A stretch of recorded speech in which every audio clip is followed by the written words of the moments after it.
God, I got to do a timer for the Bueno Silva versus Jazz Vicious fight. Hold on. What's up, guys? What's up?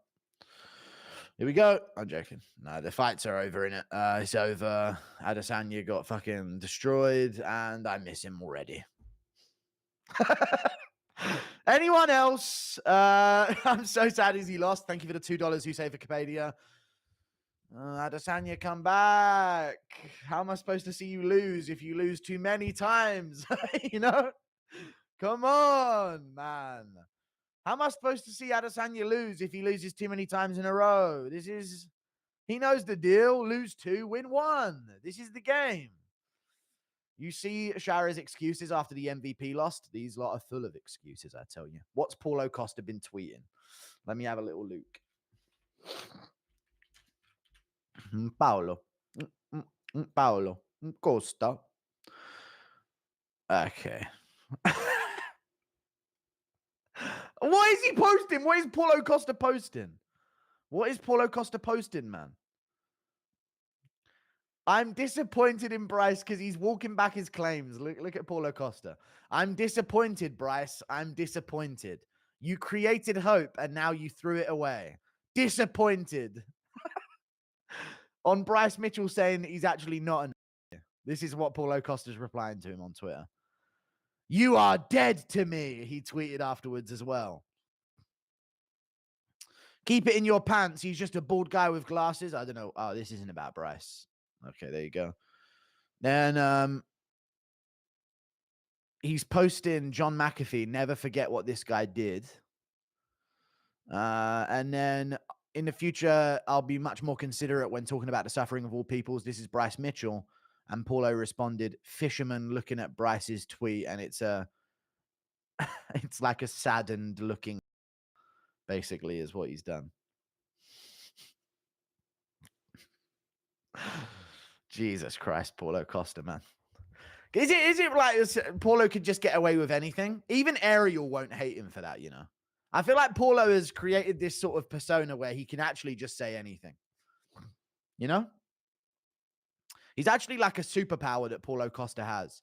No one will hate him for this. Like, literally no one. Even if they strongly agree, like, you know, if they, even if they were slandering Bryce, they're still going to look at Costa like, good old Paulo Costa, you know?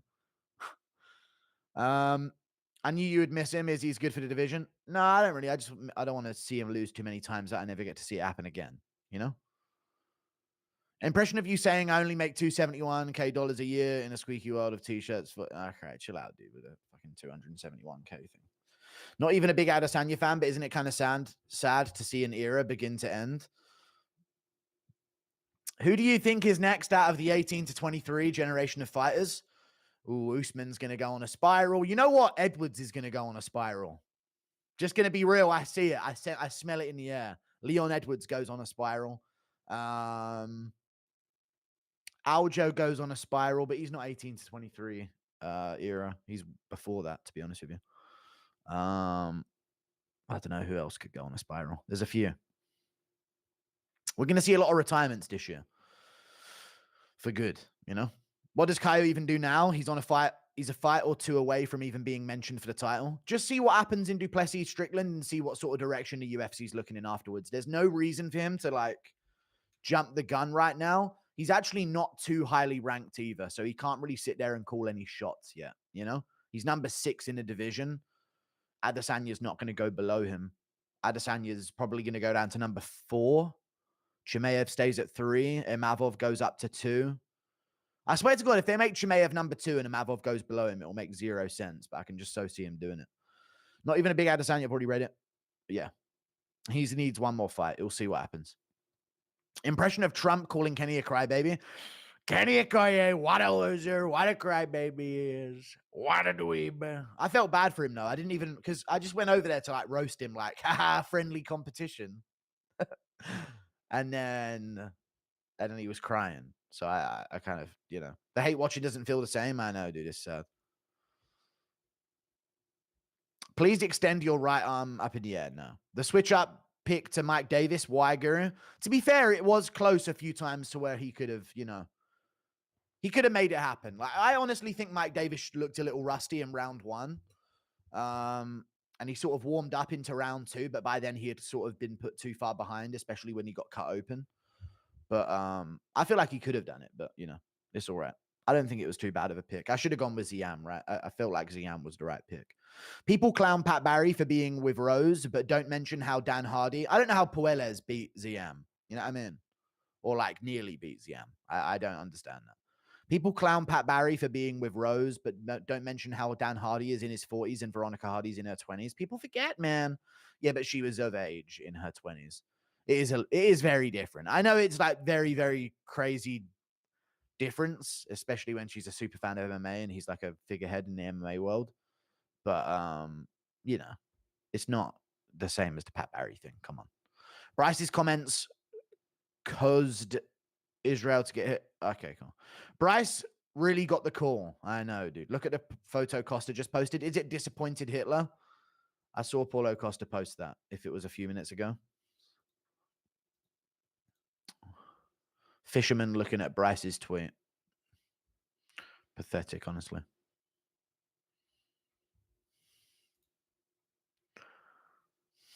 I might join in on that. Maybe do the interview with Eric NICKSICK. Might be a strong way to do a Strickland interview. Yeah, but I don't think now's not the time to invest in like a long-term thing if I want to get him for a title fight this weekend. You know what I mean? I don't know if I'll be able to like do the groundwork for a relationship builder within a week's time. I'm going to try and message Cameron Simon, see if DDP's down for an interview. That'll be good. Paulo Costa can say it because he's not. Why? Okay, sure.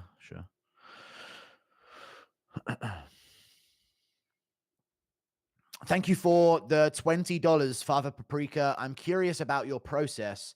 Do you go back to a fighter's most recent bouts and watch tape? Do you take notes? Be honest. How much time out of your week do you spend on MMA? You're doing God's work. Keep grinding. I just go back to their more recent fights and then watch a loss if it happened a while ago. You know what I mean? If it's something that's a loss and they've been on a win streak for ages, I'm not going to watch the start of their win streak unless there's a very similar style matchup. I'll probably watch a total of like 3 fights per top level fighter, you know? Most of it is memory stuff, though. Most of it, I do just remember how the fight went and then like sort of re-jog my memory on how the fight went. So I don't really like, I do watch the fights when they happen. That's the good thing about watching the fight cards all the time is you don't actually miss a fight. So it's all in the head somewhere. You know what I mean? But I do spend quite a bit of time, which is why normally I don't really stream much on a Sunday, even though you think I would. You know what I mean? Or a Monday. Normally Sundays and Mondays, I sort of have a hiatus because the prediction videos take like a good half a day. You got to stop being biased towards your own kind. Obviously, MVP was going to win. All right, dude. Yeah, I'm not Sharon Magomedov's kind, obviously. Impression of Bryce celebrating Gaziev gassing out. Let's go, Gaziev. You, brother. Bryce getting a beeper in the mail. All right. Poor Hitler. Imagine Bryce Mitchell says you're a stand-up guy only to take it back. All right, guys, chill out. Another fluke loss from my goat Izzy. I'm not coping. Dude, Israel Adesanya, he was looking pretty sharp, and the TNT Sports highlights video did him dirty, but lol. You know what I mean? He did get fucking smacked bad. It is what it is. You know what I'm saying? Wish Goddard let Izzy sleep. I know. I feel like we never actually got an Israel Adesanya loss. Does anyone else feel like that? There was no payoff. You know, like we've never had that. That's the thing that annoys me the most is that we've seen Adesanya lose so many times now, but we've never had him like rained down, like while he's completely unconscious, like extra follow-up shots. We never got the follow-up shots, you know? The Blachowicz one was something, but like, you know, give us an extra 30 seconds, extra time at the end of round 5 when he's in mount, you know? And then Pereira, the finish in round 5, we never got to see him flatlined KO'd into the canvas, out cold, twitching, you know? And then the Strickland fight, it went to a decision. We never really got it. And then, you know, the DDP one, submission, he tapped, whatever, they let go. And even this one, it's like, dude, let us get the follow-up shots while he's out cold, you know? I feel like we're not getting the actual loss. It's such a weak shit, you know, the losses that we've been given for about Adesanya. No highlight reel where he just goes and slumps like a rag doll. You know what I mean? No, like crying and like blood coming out of his face and sliced open and like completely like Benoit Saint Denis faced. You know, we never get shit like that. If Izzy moves up to 205 and they want to fast track him, do you think an appropriate matchup would be him versus RAKIC? Yeah, probably. Yeah, I think RAKIC should probably beat him though. I don't like his chances at light heavyweight, to be honest with you. He's a bit small. Impression of Yoel telling Smeagol he loves potato. I love potato. No, master. Watching Kenny cry was the best thing to come from it. I didn't think he would actually cry, so I just went over there roasting him, and then he was like, you know, the one time you raid me. I think he actually said that as well, like through like a teary, emotional voice. Wow, the one time you raid me, huh? It is what it is. I didn't even raid him, to be fair. I just donated a message to him in the in a stream. The one time you raid me. Sorry, Kenny Okoye. I thought this was like the thing. You were the anti. You were my what's it called? What's the not the protagonist, my antagonist? You know what I'm saying? I thought this was the storyline. I guess it didn't go his way, but I don't know. I thought this was the thing we were doing. Impression of McGregor as a postman after bankruptcy. Me! Stand your fucking base, mate, yeah? I'm gonna fucking stick me dick through your letterbox, mate, yeah?